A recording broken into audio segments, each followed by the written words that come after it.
be the spokesperson for India, that is Bharat.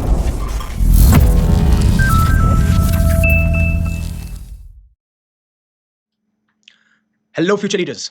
अब आपने TCS Nashik controversy, scandal, scam, trap सब कुछ सुन लिया होगा और कहीं न कहीं इसके बारे में मीडिया आउटलेट्स बात कर रहे हैं, मीडिया रिपोर्ट्स पब्लिश हो रही हैं और शायद गलियों में, घरों में, हर जगह इसके बारे में बात की जा रही है। हालाँकि मैं नेशनल इश्यूज़ को कवर नहीं करता हूँ क्योंकि ये जो मेरा चैनल है पूरा का पूरा डेडिकेटेड है इंटरनेशनल रिलेशंस और जियोपॉलिटिक्स में क्या हो रहा है खासकर। बट काफ़ी सारे मेरे व्यूअर्स ने रिक्वेस्ट किया कि प्लीज़ आप टीसीएस नासिक कंट्रोवर्सी को या जो टीसीएस नासिक स्कैंडल है, उसको कवर कीजिए, उसके बारे में बात कीजिए, आपका क्या ओपिनियन है, आपका क्या पॉइंट ऑफ व्यू है। और खासकर काफ़ी सारे ऐसे पॉइंट्स हैं जिसकी वजह से आज मैं ये वीडियो लेके आया हूँ। एक तो ये बहुत बड़ा नेशनल इश्यू है और काफ़ी बार इवन हमारा चैनल मान लीजिए आईआर और जियोपॉलिटिक्स के लिए डेडिकेटेड है, बट ऐसे नेशनल इश्यूज़ जो हर एक लेवल पे कहीं न कहीं इम्पैक्ट करते हैं इंडिया को, उनके बारे में बात करना ज़रूरी है।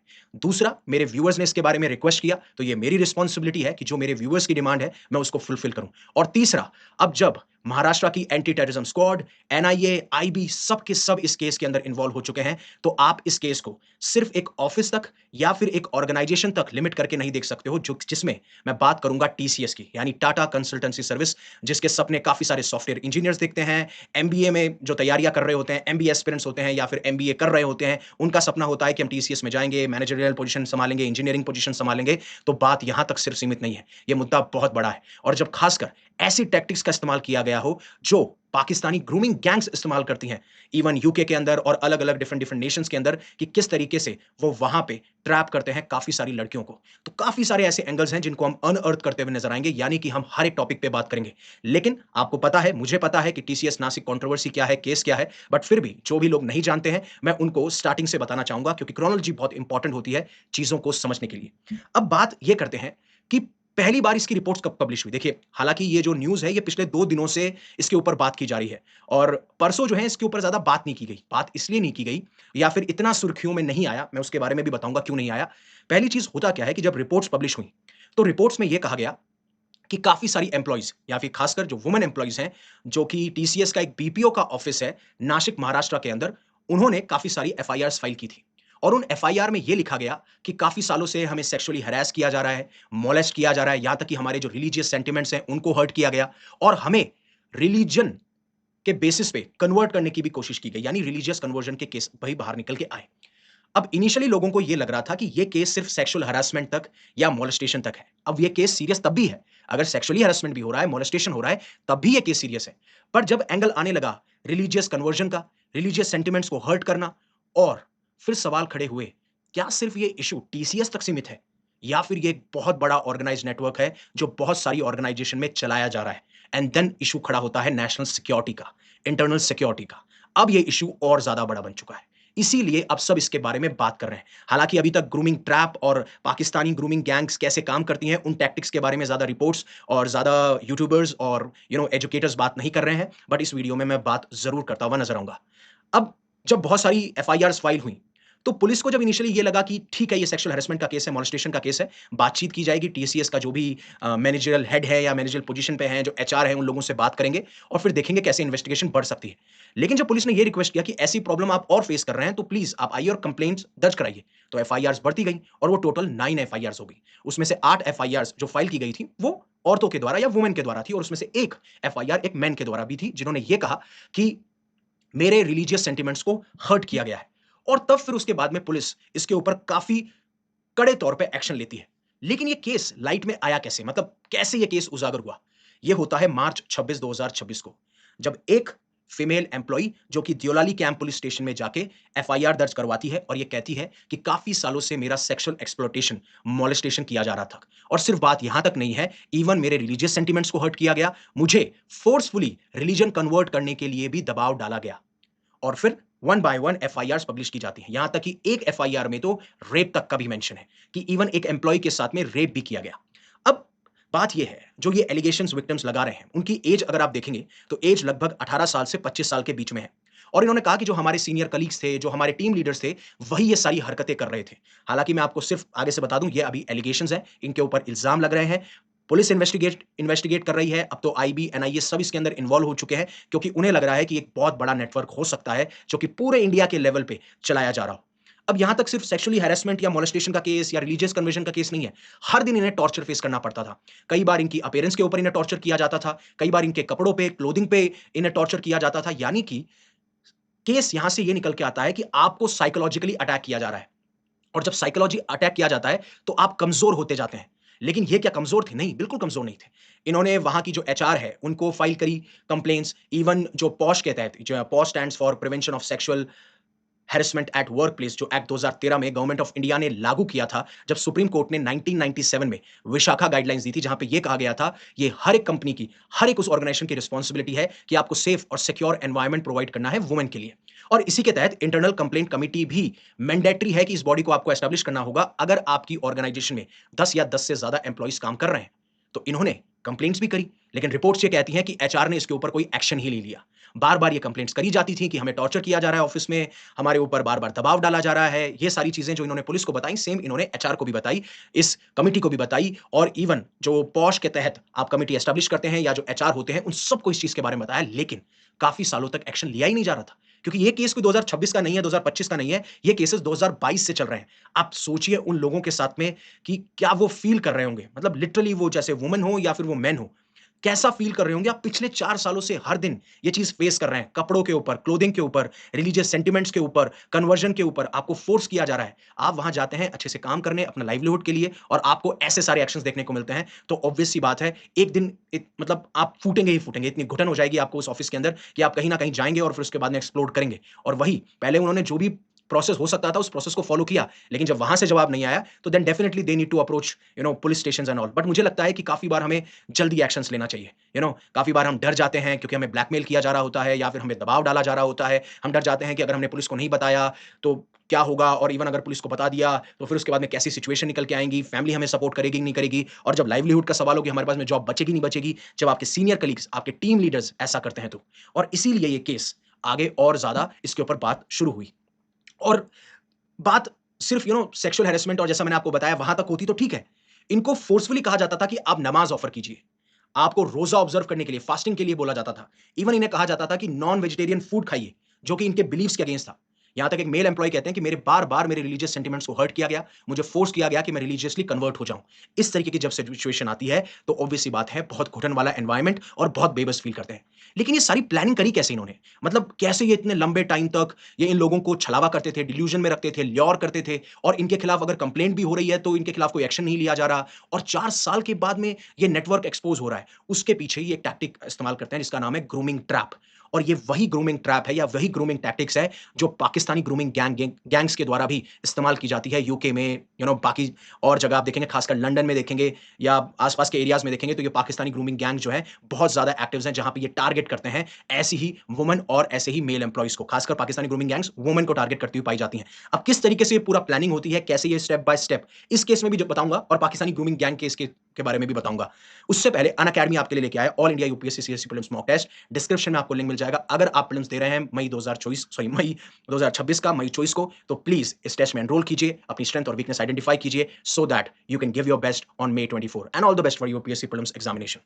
अब इसमें पहले समझते हैं इनकी क्या टैक्टिक्स थी, उसमें एक्यूज कौन है। अब जो रिपोर्ट्स आ रही हैं उसमें एक्यूज हैं Asif Ansari, Shafi Sheikh, Shahrukh Qureshi, Raza Memon, Tauseef Attar, Danish Sheikh, Nida Khan, HR manager. And why am I naming this? Not on the basis of religion. I am naming this so that these guys feel that shame। और मेरे को लगता नहीं है कि उतनी शेम होगी अगर ये केस सच में, आप रिपोर्ट्स पब्लिश होती हैं और उसके बाद में सरकार ये कहती है कि हाँ एक्चुअली में इन्होंने ऐसा किया है। क्योंकि अब तो सरकार ये देख रही है कि क्या ये एक बड़े नेटवर्क का हिस्सा हो सकती है क्या। नाम इसलिए पब्लिश कर रहा हूं, बता इसलिए रहा हूं, क्योंकि जब इनके नाम पब्लिश होंगे, जब लोगों तक वो नाम पहुंचते हैं, तो लोग उसके बाद में जानते हैं कि आपने ये इंसिडेंट किया था, और उसका रेपरकशन आपकी फैमिली को भी फेस करना पड़ता है। उन्होंने ये चीज़ नहीं सोची ये सारी चीज़ें करने से पहले। मतलब सीरियसली, फॉर एग्जांपल जब आप रेस्टोरेंट में जाते हैं तो काफ़ी लोग क्या होते हैं, जानबूझ के बिल नहीं देके आते। तो उसमें रेस्टोरेंट में क्या करते हैं, वो सीसीटीवी कैमरा से कैप्चर करते हैं उसकी इमेज और छाप देते हैं अपने होटल्स या रेस्टोरेंट्स पे कि दिस मैन और this woman has not paid the bill. Why? To shame them. And that's why I'm putting these names, and do not think about all other issues, because again I get it, आपके अलग opinions हो सकते हैं, उसके बारे में आप जरूर कमेंट सेक्शन में जरूर बताइएगा जो भी आपके ओपिनियंस हैं।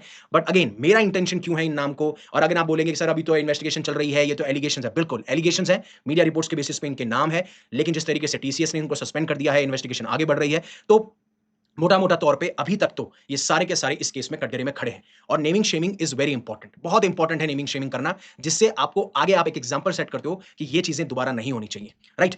अब ये ग्रूमिंग गैंग्स या ये ग्रूमिंग ट्रैप्स कैसे एस्टेब्लिश करते थे? क्योंकि ऐसे वर्कप्लेस में जिसमें आप बार-बार ये कहते हैं कि नहीं-नहीं हमारे यहाँ पे बहुत अच्छा सेफ और सिक्योर एनवायरनमेंट है और खासकर जब टीसीएस जैसी बड़ी कंपनी हो, वहाँ पे अगर ऐसी बात की जाए, तो ऑब्वियस सी बात है सवाल ज़्यादा खड़े हो जाते हैं। तो जो भी इन्वेस्टिगेशन हुई, जो कंप्लेंट्स फाइल की गई इन एम्प्लॉइज़ के द्वारा, जो मीडिया रिपोर्ट्स हैं, वो ये कहती हैं कि जिन लोगों पे भी इल्ज़ाम लगे हैं, उन्होंने एक बहुत ही प्लान्ड और सिस्टमैटिक मेथड अप्लाई किया। उन्होंने विक्टिम्स को आइडेंटिफाई किया वर्कप्लेस के अंदर। मैं बताऊँगा कैसे आइडेंटिफाई करते थे विक्टिम्स को। विक्टिम्स को जैसे ही आइडेंटिफाई किया वर्कप्लेस के अंदर, तो इनके काफ़ी सारे इन्होंने व्हाट्सएप ग्रुप्स बनाए और उन व्हाट्सएप ग्रुप्स के अंदर भी बहुत सारे इंटरनल ग्रुप्स बनाए। और अब इंटरनल ग्रुप्स के थ्रू क्या करते थे, लगातार ये कंटेंट शेयर कर रहे हैं, जो इनकी मानसिकता है, वैसे ही कंटेंट शेयर किए गए। ग्रेजुअली इनको इन्फ्लुएंस करने की कोशिश की गई, इनको मैनिपुलेट करने की कोशिश की गई कि ये क्यों चीज़ अच्छी है, क्या है इसमें, इस तरीके से ये किया जाता था। और इन्होंने क्या किया था, जिन विक्टिम्स को आइडेंटिफाई किया, उसके पीछे इनकी एक सिंपल सी स्ट्रैटेजी थी। जब ये आपस में बातचीत करते थे, बैठते थे या जो भी कन्वर्सेशन होती थी, उससे ये आइडेंटिफाई करना कि किसकी लाइफ में प्रॉब्लम्स चल रही हैं। चाहे से वो पर्सनल प्रॉब्लम्स हों, फॉर एग्जाम्पल किसी को शादी में प्रॉब्लम हो, कोई बहुत पुअर बैकग्राउंड से आता हो, किसी को पैसे की ज़रूरत हो या फिर मान लीजिए कोई और प्रॉब्लम चल रही है या फिर प्रोफेशनल लेवल पे अगर ऑफिस में ही कोई प्रॉब्लम चल रही है, उसके बेसिस पे आइडेंटिफाई करते थे किसको स्ट्रेस ज़्यादा है, किसकी प्रॉब्लम ज़्यादा है। उनको आइडेंटिफाई करने के बाद में वो लोग बनते थे इनके विक्टिम्स और फिर होती थी उनकी टारगेटिंग। अब एक बार के लिए तो इन्होंने ग्रुप बना दिए on the name of organisation कि भैया हमारे ये ग्रुप इसलिए बने हुए हैं कि हमारा काम स्मूथ हो जाए। स्मूथलेस हो या फिर जो भी हमें प्रोजेक्ट्स देने हो या फिर जो भी काम करवाना हो, वो आसानी से हो जाए, कम्युनिकेशन बेटर हो। बट हुआ क्या? इसमें इन्होंने और इंटरनल ग्रुप्स बनाए। जब इन्होंने आइडेंटिफाई कर लिया ये विक्टिम्स हैं, तो उसके बाद में और इंटरनल ग्रुप्स बनाने की कोशिश की गई। अब उन इंटरनल ग्रुप्स में क्या करते थे ये, मान लीजिए फीमेल एम्प्लॉइज़ को टारगेट करना है, तो ऑब्वियस सी बात है जल्दी से फीमेल एम्प्लॉयी जो है या कोई भी एम्प्लॉयी जो है, वो अपनी पर्सनल लाइफ को नहीं रखेगा या किस वजह से वो परेशान है या स्ट्रेस फील कर रहा है या कर रही है, वो बताएगा नहीं। मतलब वो कोशिश यही करेगा कि मेरा प्रोफेशनल काम है, मैं काम करता हूँ। लेकिन जब आप प्रोफेशनल स्पेस में होते हैं, तो आप अपनी पर्सनल बॉन्डिंग के तहत काफ़ी सारी चीज़ें बता देते हैं। मतलब ऐसा कुछ कोई बहुत बड़ी बात नहीं है, बट कहा ये जाता है और एट द एंड मैं बताऊँगा, काफ़ी सारी चीज़ें आपके लिए भी, मेरे लिए भी, पूरे देश के लिए भी कि आपको क्या-क्या चीज़ें ध्यान में रखनी चाहिए आने वाले टाइम पे। और प्लीज़ इस वीडियो को जितना आप शेयर कर सकते हैं, जितना लाइक कर सकते हैं, जितना कमेंट कर सकते हैं, बिल्कुल कीजिएगा। I also deserve, my channel also deserve and I think everyone needs to hear this story as well. अब हुआ क्या कि मान लीजिए जो फीमेल हैं या जो मेल एम्प्लॉइज़ हैं, वो नहीं खुलते हैं ज़्यादा, वो नहीं बताते हैं ज़्यादा। तो इन्होंने क्या किया कि फीमेल एम्प्लॉइज़ को टारगेट करने के लिए इनके साथ में जो मतलब जो जिनके ऊपर अक्यूज़्ड है, जिनके ऊपर इल्ज़ाम लग रखे हैं, उनके साथ में जो फीमेल हैं, उनको बोला कि आप हमारी हेल्प कीजिए एक इस ट्रस्ट को या इस बॉन्ड को बिल्ड करने में। तो फीमेल जो कलीग्स थी, जो इन अक्यूज़्ड के साथ में मिली हुई थी या फिर इनके साथ में उनकी अच्छी बॉन्डिंग थी, तो उन्होंने पहले हेल्प करी। फिर फीमेल जो जिन्होंने हेल्प करी है बॉन्डिंग के लिए, वो पिक्चर से हट जाती थी और ये दोनों मतलब ये जो अक्यूज़्ड हैं और ये जो फीमेल एम्प्लॉइज़ हैं, मेल एम्प्लॉइज़ हैं, इनका कॉन्टैक्ट बढ़ जाता था। और इसी कॉन्टैक्ट के तहत जब ये कम्युनिकेशन एस्टेब्लिश करते थे, तो ऐसे कंटेंट शेयर किए जाते थे, ग्रेजुअली इनको इन्फ्लुएंस करने की कोशिश, मैनिपुलेट करने की कोशिश ऐसी की जाती थी और इसके बारे में दर्जनों बार, बार-बार एचआर को इन्फॉर्म किया गया, लेकिन कोई एक्शन नहीं हुआ। यहाँ तक कि इतनी नौबत आ चुकी थी कि दिन दहाड़े ऑफ़िस के अंदर टॉर्चर किया जाता था और कोई एक्शन नहीं लिया जा रहा था। तो फिर पुलिस ने ऐसा क्या किया? मतलब पुलिस कैसे इसको आइडेंटिफ़ाई कर पाई? ठीक है, सिर्फ़ क्या एफआईआर्स के बेसिस पे ऐसा हुआ? क्योंकि आपको एविडेंसेस भी चाहिए, आपको इन्वेस्टिगेशन भी करनी पड़ेगी। लेकिन उससे पहले आप ये समझिए कि कैसे ये पाकिस्तानी ग्रूमिंग गैंग से रिलेटेड है। जो मैंने एक वीडियो भी बनाया था कि कैसे यूके स्कैंडल एक्सपोज़ हुआ है दोबारा बार-बार, ये बार-बार न्यूज़ के अंदर रहते हैं। उनकी टैक्टिक क्या होती है? वो एक तो वल्नरेबल गर्ल्स को टारगेट करते हैं। अब जैसे यहाँ पे 18 से 25 साल की उम्र की गर्ल्स को टारगेट किया गया, पाकिस्तानी ग्रूमिंग गैंग क्या करती हैं, 11 से 16 साल की जो बच्चियाँ होती हैं, उनको टारगेट किया जाता है। खासकर वो लड़कियाँ जो पुअर बैकग्राउंड से आ रही हों, जो सोशल मीडिया पे ऐसी स्टोरीज़ डालती हैं क्योंकि ये चेक करते हैं, स्काउट करते हैं, आइडेंटिफ़ाई करते हैं कि कौन लोनली फ़ील कर रहा है, कौन अपनी प्रॉब्लम्स अपने पेरेंट्स के साथ में शेयर नहीं कर पाता, उसको ऐसा लगता है कि ये दुनिया मेरे लिए फिट इन नहीं है। पहले इन लड़कियों को ये आइडेंटिफ़ाई करते हैं। फिर इनको धोखे में रखने के लिए या फिर इनके साथ छलावा किया जाता है। किसी को कहा जाता है मैं आपको फ्रेंडशिप दूँगा, किसी को कहा जाता है मैं आपको एक्सपेंसिव गिफ्ट दूँगा, किसी को कहा जाता है कि मैं आपसे प्यार करता हूँ। इस तरीके से ल्योर किया जाता है इन विक्टिम्स को और जैसे ही ये ट्रैप होती हैं, इनिशियली ऐसे ट्रैप होती हैं और धीरे-धीरे इनको फ्रेंड्स और फैमिली से आइसोलेट करना शुरू हो जाता है। और जैसे ही अपने आप को फैमिली, फ्रेंड्स इनसे आइसोलेट करते हैं, तो इनका एक्सप्लॉइटेशन शुरू होता है। और जैसे ही गर्ल्स को ये रियलाइज़ होता है कि मैंने बहुत बड़ी गलती कर दी और वो भागने की कोशिश करती हैं, तो इनके पास में ऐसे काफ़ी सारे कंटेंट होते हैं, जिससे कि ये प्रेशराइज़ करते हैं, फ़ोर्स करते हैं, ब्लैकमेल करते हैं इन्हीं गर्ल्स को। And then Pakistani grooming gang case का आप देखेंगे, जब इनको प्रेशराइज़ कर दिया जाता है फ़ोर्सफुली और इनके ऊपर पूरी डोमिनेंस एस्टेब्लिश की जाती है, तो इनका ट्रैफिकिंग शुरू होता है बड़े-बड़े लोगों के लिए, जो होटल्स में आके ठहर रहे हैं, फ्लैट्स में आके ठहर रहे हैं, जिसमें ये चार्ज करते हैं लार्ज सम्स ऑफ मनी। एक तरफ लड़कियाँ जो अपने पेरेंट्स को नहीं बता पा रही, अपने फ्रेंड्स को नहीं बता पा रही क्योंकि ये ब्लैकमेल कर रहे हैं और ब्लैकमेल के साथ-साथ में इनकी ट्रैफिकिंग भी शुरू हो जाती है। ये सारा सिनेरियो हमें देखने को मिलता है। अब पहला सवाल ये कि पुलिस ने क्या किया इसके बारे में। देखिए, नासिक पुलिस की मैं इसमें तारीफ़ करूँगा बहुत। जैसे ही एफआईआर्स आती हैं, तो ये इन्वेस्टिगेशन शुरू करती है और 6 ऐसी जो फीमेल ऑफिशियल्स थीं, जो पुलिस के अंदर ही इन्वॉल्व थीं या फिर आप कह सकते हो फीमेल पुलिस ऑफिशियल्स, उनकी एक टीम बनाई जाती है और उनको तैनात किया जाता है इसी ऑफिस के अंदर। और लगभग 40 दिन तक ये ऑब्ज़र्व करती हैं कि जिनके खिलाफ एफआईआर्स हुई हैं या फिर जो भी हमें खबरें देखने को मिल रही हैं, जो भी अक्यूज़्ड हैं, उनका क्या बिहेवियर है ऑफिस के अंदर। जब ये बिहेवियर देखती हैं, इनके पास में एविडेंसेस आते हैं, इनके पास में प्रूफ आते हैं, उसके बाद में इन अक्यूज़ को अरेस्ट कर लिया जाता है और टीसीएस ने ये कहा है कि हमारे यहाँ पे ज़ीरो टॉलरेंस पॉलिसी है, चाहे से वो हैरेसमेंट की हो या कोercion की हो। अगर ऐसा है, तो जो एचआर मैनेजर के खिलाफ कंप्लेंट की गई कि आप हमारी बात क्यों नहीं सुन रहे हैं? बार-बार जब ये सेक्सुअल हैरेसमेंट की कंप्लेंट आ रही थी, इतने महीनों से आ रही थी, इतने सालों से आ रही थी, तो क्यों कोई एक्शन नहीं लिया जा रहा था? क्या जो एचआर मैनेजर पे हेड बैठे हैं, उनके ऊपर कोई हेड नहीं बैठा? उनको हम मेल नहीं कर सकते? या फिर आप सिर्फ अगर मान लीजिए उस ऑफिस में जो हेड है, वही हेड रह जाएँगे, उनके अगेंस्ट अगर कंप्लेंट करनी हो तो हम कहीं नहीं जा सकते? क्या ऐसा कोई प्रोविज़न नहीं है? तो गलती आपकी भी है। आप भी उसमें एक स्टेक होल्डर हैं। आपकी ज़ीरो टॉलरेंस पॉलिसी होगी, मैं ये नहीं कह रहा हूँ, बट गलती आपकी भी है। और इसीलिए मैं कहता हूँ, हमारी लाइफ में फ्रेंड्स का होना, फैमिली का होना, उनको हर एक चीज़ पता होना बहुत इम्पोर्टेंट है। एक बार के लिए एक ऐसी चीज़ शायद आपके दोस्तों को, आपके पेरेंट्स को आपके ऊपर शक करवा सकती है, बट उनको बताना बहुत ज़रूरी है, क्योंकि वही हमारे सच्चे लोग हैं। ये आपको समझना होगा। आपके जो फ्रेंड्स हैं, फैमिली है, उनसे आप क्लोज़ रहिए, बिल्कुल क्लोज़ रहिए। सोशल मीडिया के टाइम पे हम बहुत ज़्यादा अलोन होते जा रहे हैं। हमारे कोई बॉन्डिंग नहीं है, हमारे कोई दोस्त नहीं है, फैमिली और फ्रेंड्स से हम बात नहीं करते, हम अपने आप को पता नहीं क्या समझते हैं। और ऐसे केसेस में family plays a important role, friends plays an important role and the government also plays an important role और टीसीएस को भी इंश्योर करना चाहिए कि मतलब ऐसी सिचुएशन आई तो आई कैसे? मतलब सरकार ने बोला है कानून लागू करो, आपने कानून लागू किया, आपने आईसीसी बनाई, आपने कंप्लेंट कमेटी बनाई, आपको कंप्लेंट आई और आपने कोई एक्शन नहीं लिया। उन लोगों ने अगर एक्शन नहीं लिया तो उनके ऊपर कैसे एक्शन लिया जाए उसका भी तो कोई प्रोविजन होना चाहिए और अगर था, तो किसकी गलती है? अब हालाँकि इन्होंने ये कह दिया है कि ग्रेवली कंसर्निंग है, एंग्विशिंग है एंड व्हाट नॉट, बट जो लोग सफ़र करते हैं वही ज़्यादा फ़ील कर पाते हैं। अब बात ये है ना कि Maharashtra anti terrorism squad, IB और एनआईए अब इस केस में इन्वॉल्व हो चुके हैं क्योंकि उन्हें लगता है कि ये बहुत बड़ा ऑर्गेनाइज्ड नेटवर्क है जो कि नेशनल सिक्योरिटी या फिर इंटरनल सिक्योरिटी के लिए बहुत बड़ा खतरा हो सकता है। अब जैसे-जैसे आगे रिपोर्ट्स आएँगी, क्या-क्या चीज़ें अपडेट होती हैं, मैं या तो शॉर्ट्स के फॉर्म में या वीडियो के फॉर्म में लाता रहूँगा। So thank you very much for giving me your precious asset. Take care of yourself. I am literally telling you, take care of yourself, stay safe, stay happy. I always say this, stay safe, stay happy, take care. Jai Hind, Jai Bharat. And always remember one thing, live in such a way that universe will be proud of you. And आपका क्या point of view है, आप क्या कहना चाहते हैं, please comment section में जरूर बताइएगा। जितना ज्यादा शेयर कर सकते हैं, जितना ज्यादा कमेंट कर सकते हैं, लाइक कर सकते हैं, सब्सक्राइब कर सकते हैं, प्लीज कीजिएगा। Right, so again thank you very much.